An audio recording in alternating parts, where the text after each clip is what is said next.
इतिहास बताता है कि जब जब भी कोई और एक देश किसी देश पे हमला करता है तो हमने उसकी निंदा की।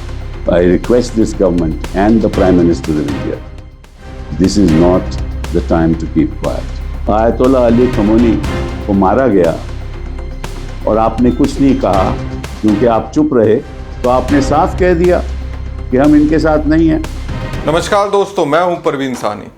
दोस्तों, ईरान और इजराइल अमेरिका के बीच संघर्ष पर प्रधानमंत्री नरेंद्र मोदी एक तरह से खामोश हैं, चुप हैं।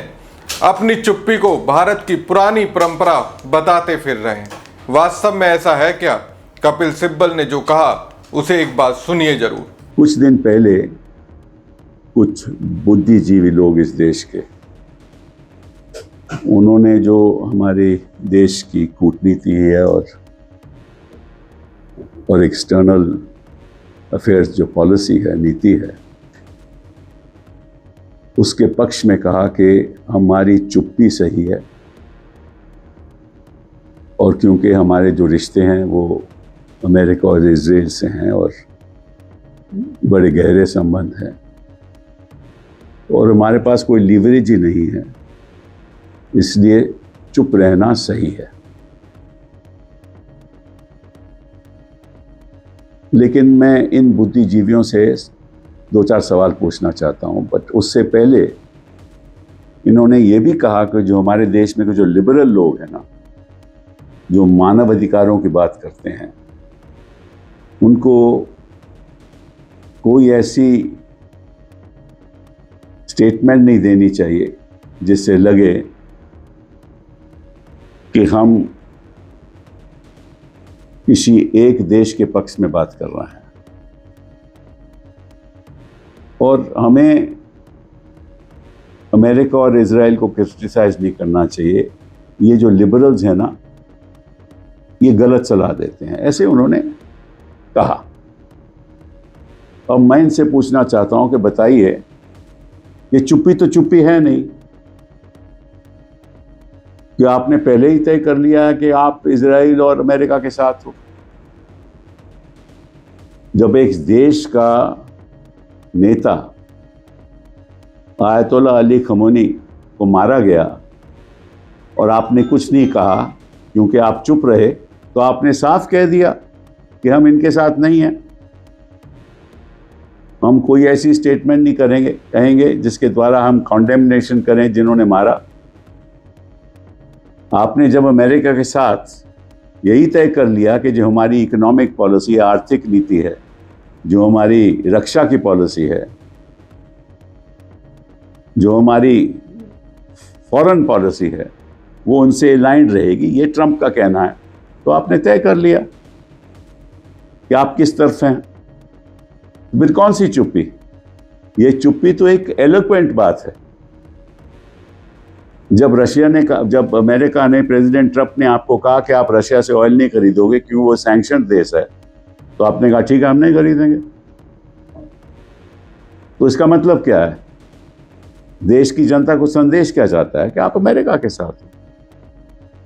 तो आप चुप नहीं हो। ये कहना कि हमें चुप रहना चाहिए, आप चुप नहीं हो। आपने तय कर लिया है कि आप अमेरिका के साथ हो। अगर वो कहेंगे ऑयल नहीं खरीदना, तो ऑयल नहीं खरीदें। अगर वो कहेंगे कि भाई 1 साल में आपको 0 इंपोर्ट करना चाहिए रशियन ऑयल का, तो नहीं होगा। उन्होंने कहा कि हम अगर नहीं करोगे तो 25% टैरिफ लगाएं, तो आप चुप रहे ना। उन्होंने 18% टैरिफ लगा दिया तो आप चुप रहे। और वो कहते हैं कि अगर आप कोई भी उल्लंघन करोगे हमारी नीति का, तो दोबारा 25% और लगा देंगे, तो आप चुप रहे। तो आप चुप्पी से तो साथ तय है कि आप, ये चुप्पी जो है वो चुप्पी नहीं है।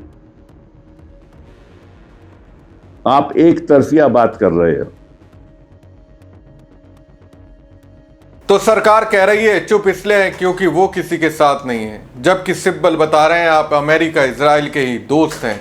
इसके बाद कपिल सिब्बल ने एक और दावा किया, ईरान और अमेरिका इजराइल के संघर्ष पर अमेरिका इजराइल की निंदा सरकार नहीं कर रही है और इसके लिए भारत के इतिहास का हवाला देती। लेकिन सिब्बल ने प्रूव किया इतिहास में ऐसा कुछ नहीं हुआ। इतिहास में भारत किसी भी ताकत के सामने नहीं झुका। तो ये कहते हैं कि भाई जब चेकोस्लोवाकिया के हमला हुआ रशिया का, जब हंगरी पे हमला हुआ तो हमने कुछ नहीं कहा, ये भी गलत है। हमने रिग्रेट कहा, ये गलत है। हमने कोई ज़्यादा बात नहीं की, लेकिन रिग्रेट कहा। और जहाँ तक अफ़गानिस्तान का सवाल है, मैंने आपको पढ़ दिया है। अफ़गानिस्तान में हमने कहा कि जो बाकी जो बाहर की जो एक्सटर्नल पावर्स हैं, फोर्सेस हैं, उनको किसी देश के अंदरूनी मामले में दखल अंदाजी नहीं करनी चाहिए। ये हमारी स्टेटमेंट है दिसंबर, जैसे मैंने आपको बताया, दिसंबर 28, 1979 की। तो ये भी अपने आप में गलत है। और फिर मैं कुछ अगर इतिहास की बात करूं तो कई ऐसे उदाहरण हैं। कोरियन वॉर में क्या हुआ, हमने क्रिटिसाइज किया। हमने कहा कि कोरियन वॉर में कहा कि दिस इज कि ये गलत हो रहा है बिल्कुल। हमने कहा it's an invasion, North Korea's invasion was condemned by us. Nehru told the Lok Sabha on August 3, our general policy is to avoid entanglement in power politics and not to join any group of powers as against any other group. But he condemned the invasion. This is South Korea. Soviet invasion of Afghanistan मैंने आपको बता ही दिया। फिर gulf war में we condemned Iraq when they attacked Kuwait. We took a position. Then in the Russian-Ukraine war, now that the new government has come, we never said anything. So even history tells us that whenever there has been an invasion of one country over another, we've condemned it. इतिहास बताता है कि जब भी कोई और एक देश किसी देश पे हमला करता है तो हमने उसकी निंदा की, चाहे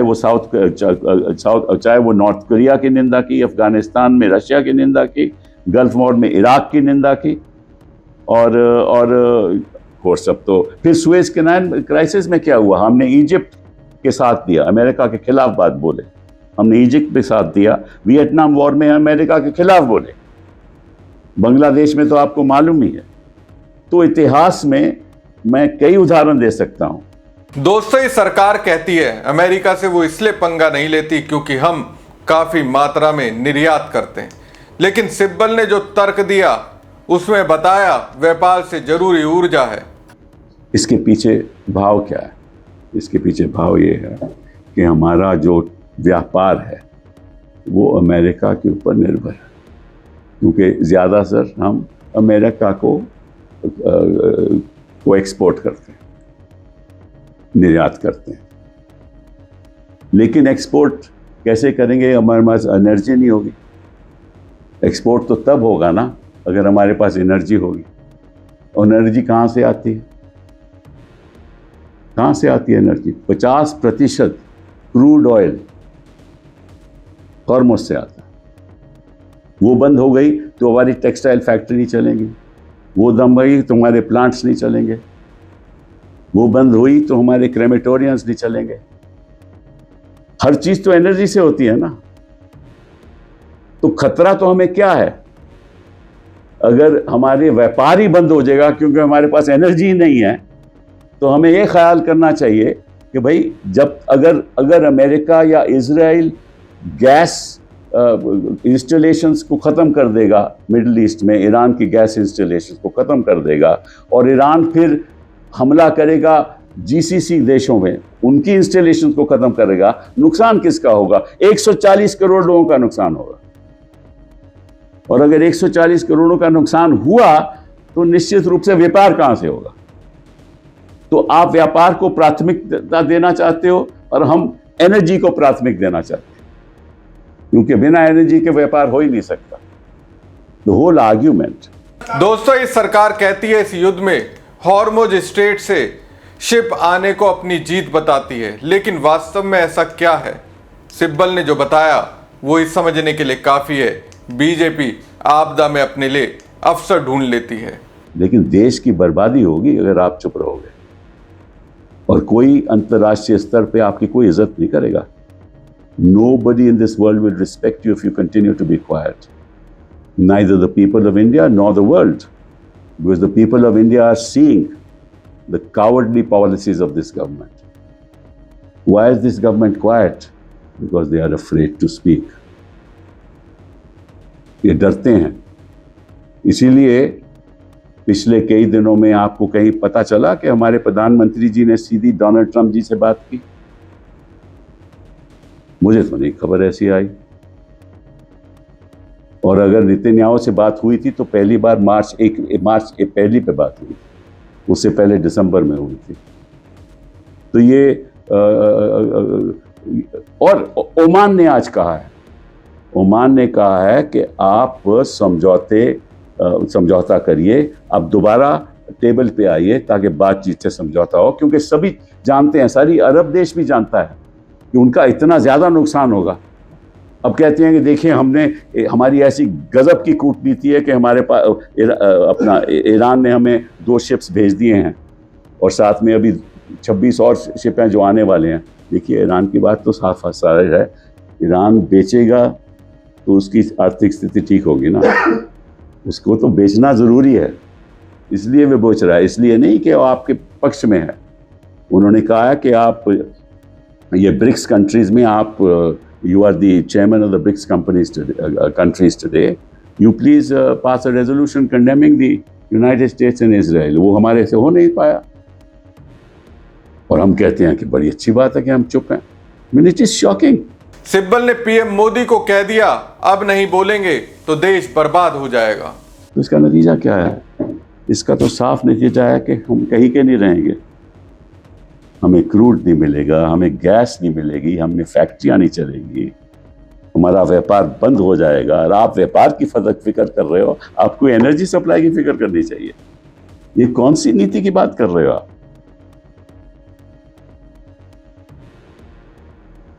तो मैं आग्रह करूंगा आज के दिन उन बुद्धिजीवी लोगों को कि अपना नुकसान मत कराओ, ये चुप रहने का वक्त नहीं है। और अगर आप चुप रहोगे तो आप हिंदुस्तान की जनता के साथ अन्याय कर रहे हैं। I request this government and the Prime Minister of India, this is not the time to keep quiet. The retaliation of Iran to the petroleum and gas resources in the Gulf countries will ultimately destroy our economy, because we depend on LPG, we depend on gas from there, we depend on crude oil from there through the Straits of Hormuz.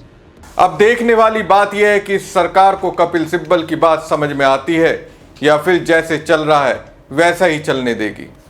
हमारी खबर आपको कैसी लगी comment box में comment करके जरूर बताएं। साथ ही पेज को ज़्यादा से ज़्यादा लाइक और शेयर कीजिएगा। धन्यवाद। इतिहास बताता है कि जब भी कोई और एक देश किसी देश पे हमला करता है तो हमने उसकी निंदा की। I request this government and the Prime Minister of India, this is not the time to keep quiet. Ayatollah Ali Khamenei को मारा गया और आपने कुछ नहीं कहा, क्योंकि आप चुप रहे तो आपने साफ कह दिया कि हम इनके साथ नहीं हैं।